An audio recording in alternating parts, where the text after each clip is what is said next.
3. Am I going to sit there and argue with you over we had steak 2 days ago, I want chicken? B. I'm going to be spicy all of the time. I don't care if I'm single or not. C. I think that the foundation is how you were brought up. 3 Black Chicks on the Kazukian Network.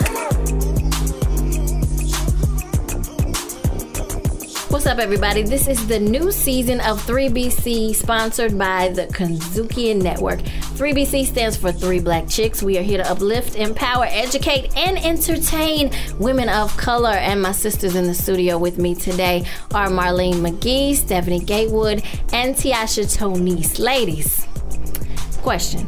Yeah. You know, there's this popular song out right now, Living My Best Life. And that has become probably the catchphrase for the end of 2018. So if I had to ask each of you, what does that mean to you? Tell me, what does living your best life look like? To me, it's being happy with yourself. It's basically enjoying who you are, your makeup, your blueprint, getting to know yourself and being able to enhance all the qualities that you have, your gifts and all that thing. You know, that's what to me is basically living your best life and being able to give and tap into it and being able to give to the people that are connected to you. To me, that's living your best life. Yeah. Okay. You only get one. You know, True. So that's going to be your best life. Anyway, I don't care how you do it. If you mess it up, screw it up, it still was your best life. And so you better enjoy it. And so that to me is living your best life, that one life that you only get and being able to just take it and go for it. Good deal. Sounds good to me. Miss Stephanie Gatewood. So living my best life. Yes, ma'am. So that can so here's what I'll say to that.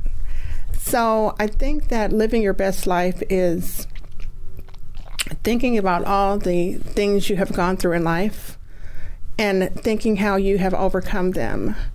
Currently, I am living in my best life. Yes. I've been a victim of rape. I've been a victim of molestation. I've been a victim of domestic violence.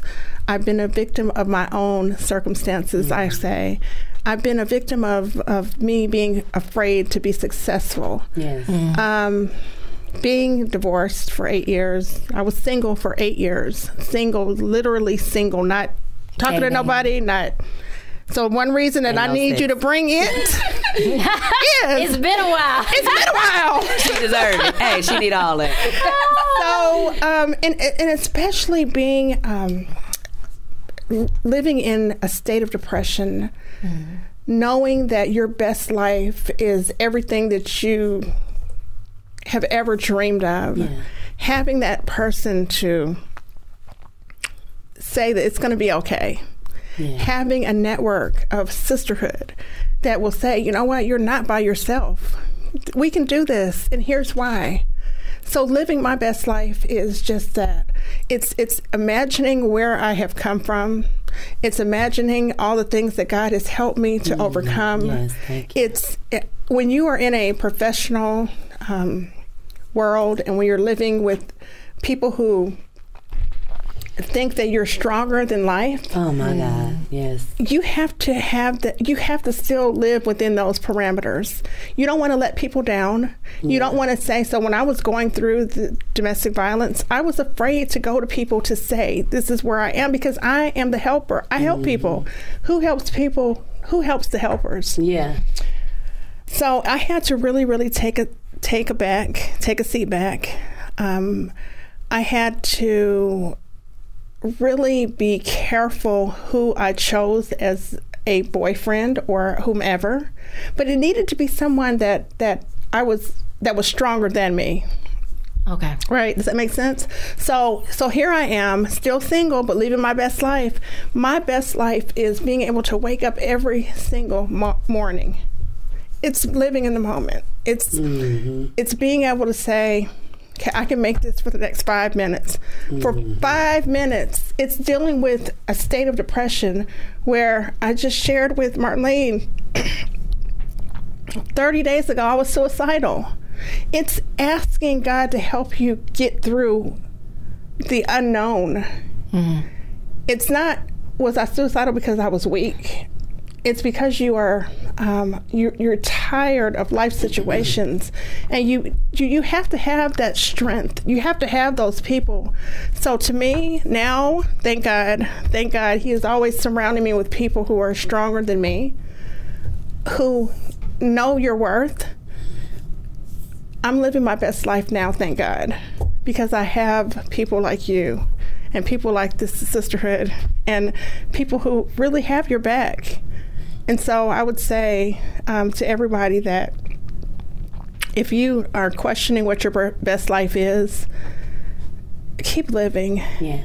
Just keep living, and it will get better. The sun always rises when it's the darkest. And I just would encourage people to really, really, really just know your worth. Know that there's no perfect person. Mm-mm. And you can decide what your best life is, because your best life doesn't look like my best life would be. There we go. So I'll just leave it there. Thank you for sharing. I ask that you please always remember that the world needs your light. Mm-hmm. Don't ever dim that light. Mm-hmm. Don't ever take it from us by your own hands, because the world will be a little bit darker without you. Mm-hmm. I mean, you are an asset to the people who you've decided to shine that light on. So please always continue to shine it brightly. You are loved. Yeah. Don't ever forget that. Yeah. Yes. Thank you for sharing. Thank you so much for sharing. That's brave and bold. Thank you. It is so what life is. We talked about earlier that, I hashtag living the life of my dreams. And I often say, as a result of that I think living your best life is living it through the good and the bad and the indifferent. Mm-hmm. Like, there are times when just because I'm living my best life, that don't mean that the sun is shining on me all the time. But how I respond to what's happening and how I allow it to affect my life determines me living my best life. Right. And so every day, and I can honestly say, like, people don't think, you can see people and you never stop to think what they could be going through. Right. You don't. I shared with some of you guys earlier that, when I lost my husband, for an entire 12-month period, I never dotted the door to go outside. There are many people that don't even know that, because they think, oh my God, Marlene, you're so strong. You're the strongest person I know. You don't ever have a bad day. You're always smiling. And I posted on my social media one day that sometimes when I'm smiling, I'm drowning on the inside. Mm-hmm. But the thing that I know that makes me different from others is because, irregardless of whatever I'm going through, because I know that God is still the same God, and I know that He is faithful, that every day I get up and I give it to Him 100%. Mm-hmm. And so a lot of things that we face as women, as single women, as mothers, as Black people, whatever, you have to be able to determine how you're going to accept what's shot in your direction. Right. And it's not always going to be good. Right. And in that, you have like, we talked about this earlier, and I hate to go back to it. The gift and the curse, what I was saying was that it's something that in me that won't allow me to stop, mm-hmm. even when I want to. Mm-hmm. Like, that part that's in me that keeps saying, like, I've been hit and I've been wounded and I'm hurt and I want to cry and I want to lay here. Mm-hmm. The other part to that is that it's saying, like, get up, because we're not going to lay in this. Yes. Whatever happens today, we're going to take it for what today is, and we're going to make it through this moment, through this minute, through this hour, through this day.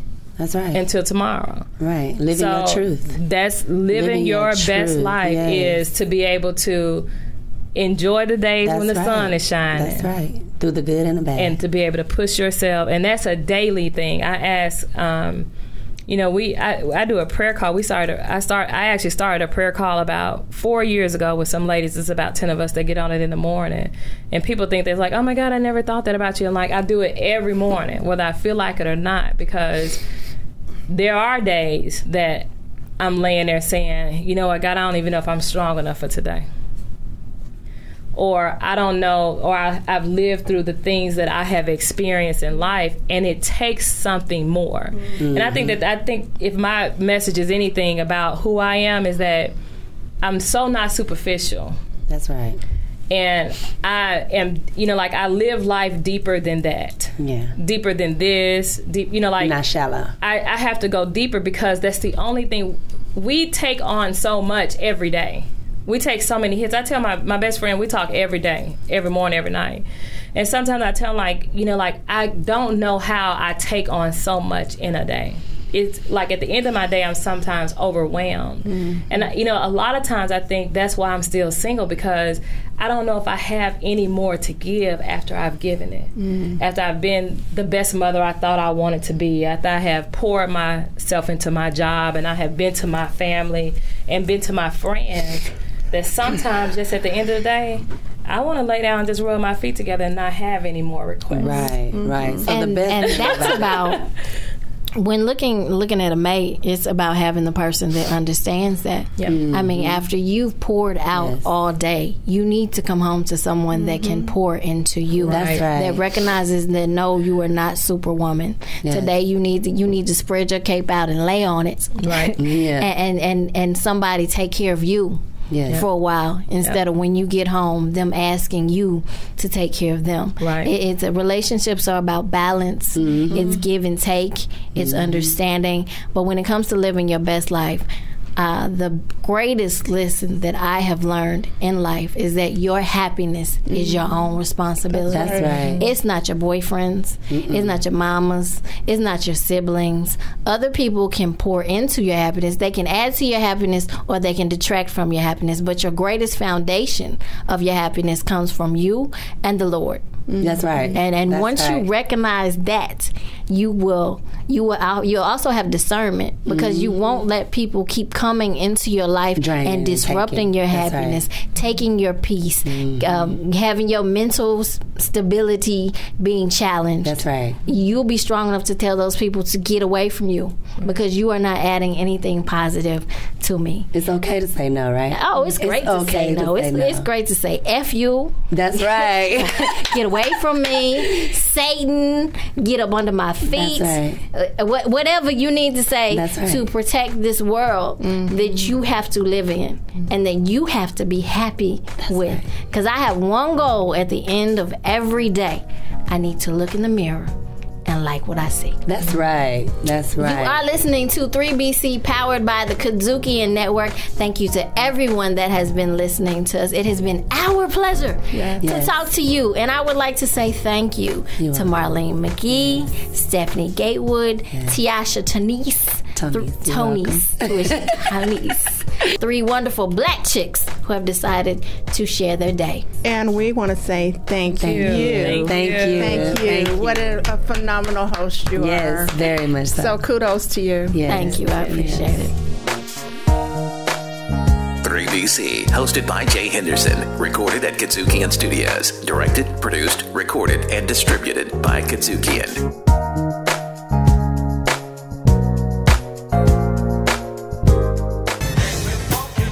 And finally, Dr. Kay Streeter. Hello. How are you, Doc? I am doing fantastic. How are you? Great. Psychologist and a boxing matchmaker. She's a streeter fighter. Okay. Of the famous Streeter, and Streeter. Yeah, there you go. She's going to bring it to us straight from the streeter. Let's talk about this segment, Gumball. Now is not the time to hate or criticize. Now is the time to disinfect and deodorize. Like the incense, it's going to be funky. On the Kadzukian Network. Kadzukian.